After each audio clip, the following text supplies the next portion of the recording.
attention, baby. I can't make a move like a child.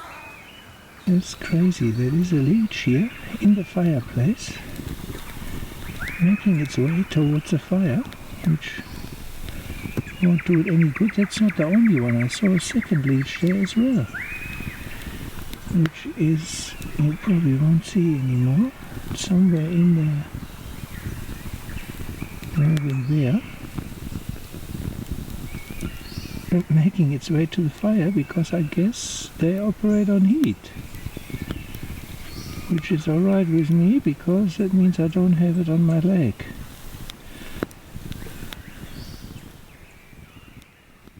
Moorabeck is a very nice and well-maintained campground, but at least when we were there were leeches all over and you constantly had to check yourself, because they even would crawl in the fire. Just help the fire to get started so the flames can bite here. That's where this little Beavercraft X comes in quite handy. I've been actually using it quite a bit on this trip.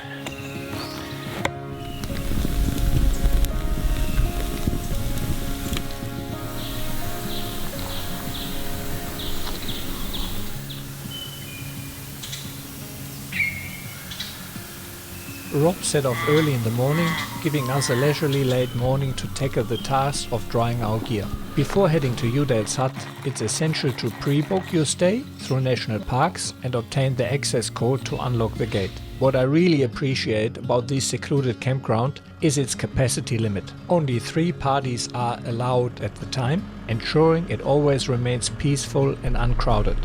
Just got access through the gate to Youdales Hut. By the way, there is Wi-Fi connection just before the gate, so you could actually book from there, which is good.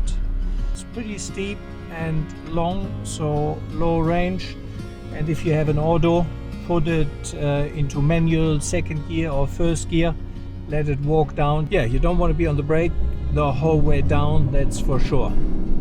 The track leading down is very steep and narrow, essentially a single lane track with a drop off to one side. These can be challenging for those with a fear of heights. There are quite often parts where for a few hundred meters there is no opportunity for oncoming vehicles to pass each other and you may have to reverse, which is likely why visitor numbers are limited at any given time. Camper trailers are also not permitted due to the steep, narrow nature of the track. I visited Youdales Hut several times before, but my last visit was just prior to the bushfires that impacted the area in 2019, which unfortunately burnt down Youdales Hut. In the past 2 years since, National Parks has rebuilt the hut itself. I'm interested to see how well the reconstruction work has been carried out when preserving this historic heritage site. What do you reckon, Chop? How good is this? Paradise, huh? How good is this? Yeah.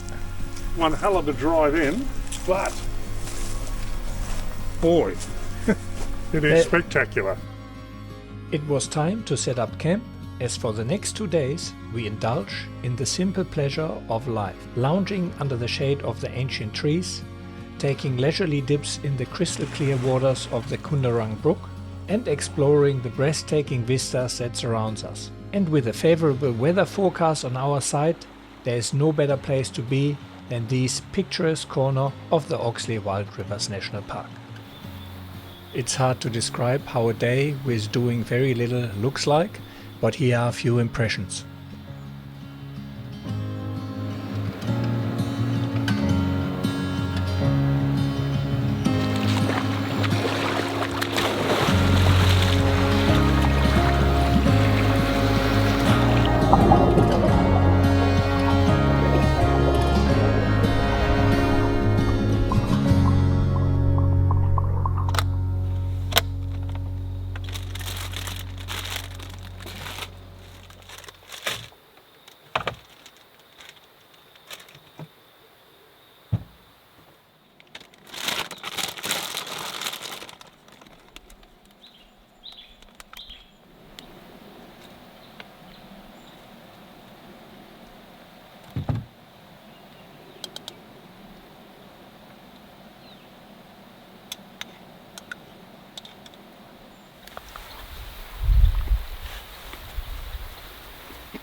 Yeah, first morning here at Youdales Hut.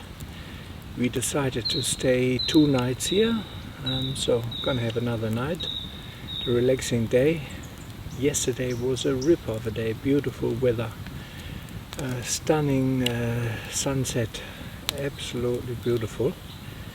I had an itch under my foot, on my, not the big toe, the next to one, right underneath, and it looks like one of the leeches from Moorabeck got me there.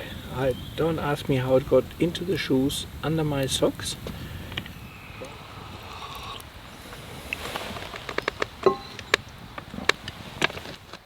Youdales Hut is a testament to the rugged pastoral life of Australia's bushland. Constructed in 1941 by Alan Youdale, a grazier whose life was intertwined with the vast landscape of the Kundarang Gorge, the hut served as a humble abode and strategic base for mustering cattle across the steep, challenging terrains. Despite its isolation, Youdales Hut became a cornerstone of life in the gorges, facilitating the movement and management of livestock in an area when roads were scarce and the land untamed. Today, restored and preserved twice because of bushfires, Youdales Hut stands as a cultural heritage site, inviting visitors to step back in time and experience the sheer determination of those who lived and worked in Australia's demanding bushland in the early days. I think CY, who rebuilt the hut, did a tremendous job. It really looks very close to the old version of the hut. Let me quickly show you here how it looked in 2017.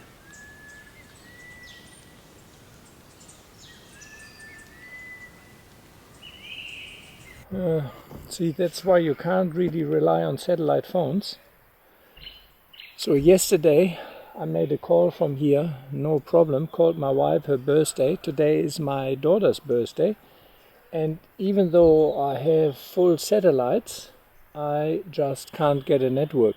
I mean, no big deal, but it just illustrates that having a satellite phone for emergency purposes is not a good idea. Obviously I have my PLB in the car, and this is no emergency. Oh no. So, you know, people think I'm a bit nuts with my control center, but look at Chop. Yeah. 1, 2, 3, camera here. There he has somewhere more pads hidden. There's another one in the bag. Yeah, where's the blue one? Your gamepad, come on. Oh, the gamepad, yes. That hides up there. Yeah. And he has a very popular YouTube channel. Yes, I've heard of it. It's called All Off Road. All Off Road, yeah. And we have a HEMA. And, sorry, I forgot to. Then we have the HEMA. And Explorers. And Explorers. But the most unique thing in this cabin is that. His hand throttle. That's my hand throttle. Very nice. And whenever I'm rock climbing or something stupid, I can just operate that and it just sits there. It's actually a bicycle gear changer. So my setup, I reckon, is pretty moderate in comparison. Oh, no, this is pretty basic. You also have 2 UHFs. 2 UHFs, yes. I'd like to be on our channel and whatever the public channel is. Exactly. I'd like to know what's happening behind me as well as what's in front of me. Yep. We're sitting here relaxing. Chop is having a nap in his stretcher. I'm lying in the hammock. And all of a sudden, one person turns up, 2, 3, 4 university students who are on a 4-day hike. And yeah, pretty cool. They have all quite interesting tent setups, which I'm going to show you soon. And yeah, it's just awesome for young adults to see this kind of stuff and be out and about. Yeah, guys, quite a surprise to see you here. Yeah. Because usually you don't see many people here. So what are you guys up to?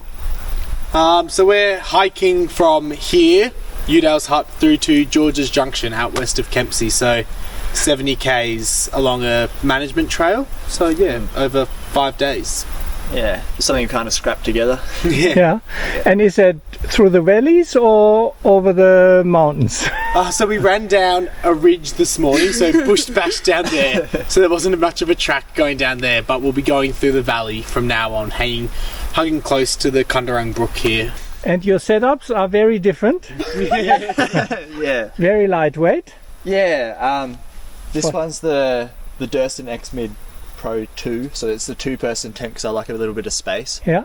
And in it I've just got an inflatable mat and a sleeping bag and pillow and stuff. You had that in rain already? Yeah. Yeah, and no problem. Yeah, I had a little bit of a problem. I got caught in some wind on the top of Kosciuszko. Yeah.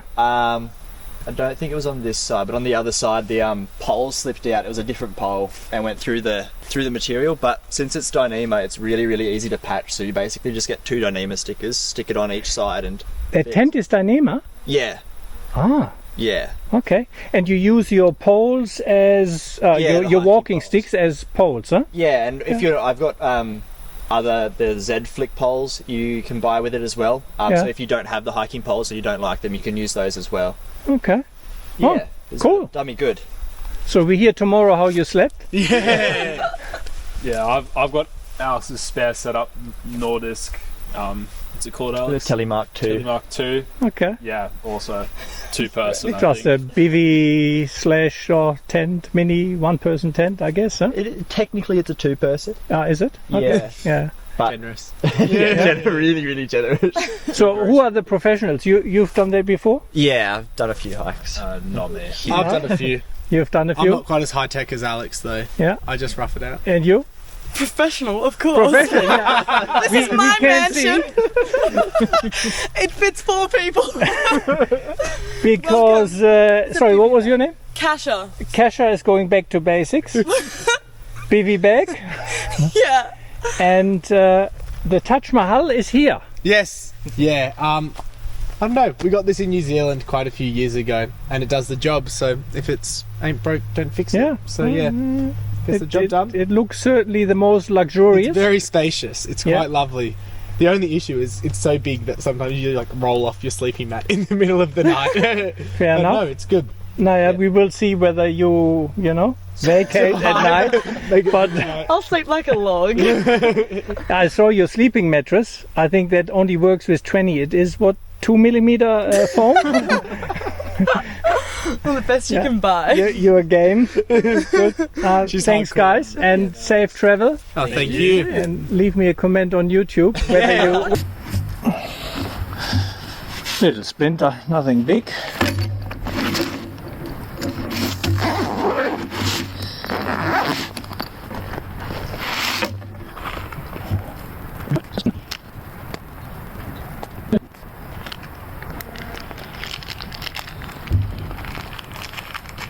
Yeah guys, I'm a bit peckish now, and this is one of the new Radix which they gave me.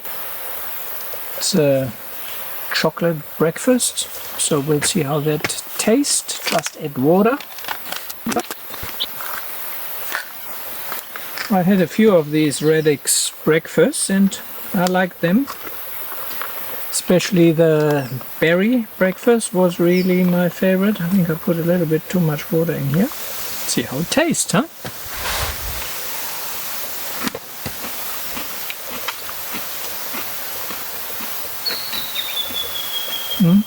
Very nice. Bit like a banana chocolate muesli. It's crispy.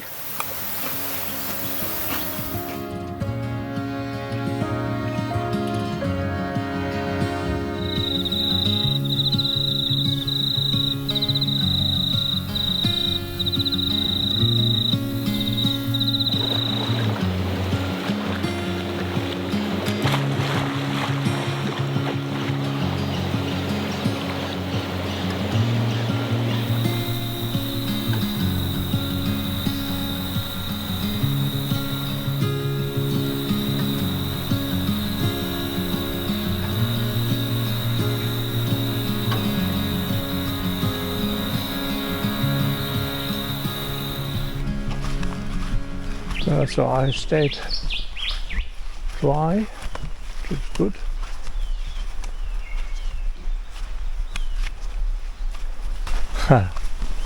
Did you keep dry? Yeah. Yeah? Yeah, no problem. Did you have your thing over it, your tarp? No? No. Unfortunately, it was only a short one, huh? Yeah, luckily it didn't persist and I didn't get the belly in it. Yeah. Oh, good. I kept pushing it up in the night. So guys, I thought I'm timing with the 10 litre how long that will run to have a shower. Stopwatch, start.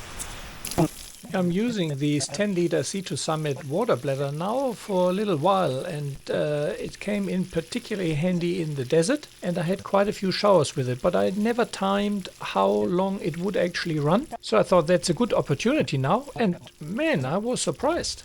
With a bit over 6-minute runtime, I should get 3 quick showers out of it.